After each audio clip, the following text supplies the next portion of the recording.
ఈ వాక్యాన్ని వీక్షిస్తున్న సహోదరి సహోదరులందరికీ క్రీస్తు పేరట వందనములు.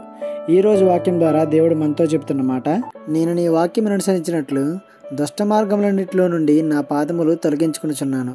కీర్తనల గ్రంథము 119వ అధ్యాయము 101 వచనము. దేవుని వాక్యం అనుసరించి నడుచుకున్నట్లు చెడు మార్గములన్నిటి నుండి తన పాదములను తొలగించుకుంటున్నాడంట కీర్తనకారుడు. దీన్ని బట్టి మనకి ఏం అర్థమైంది? ముందు మనం ప్రయత్నించాలి, అప్పుడే దేవుడు పడిపోకుండా ఉండేలా సహాయం చేస్తాడు. అది ఏ విషయంలోనైనా సరే.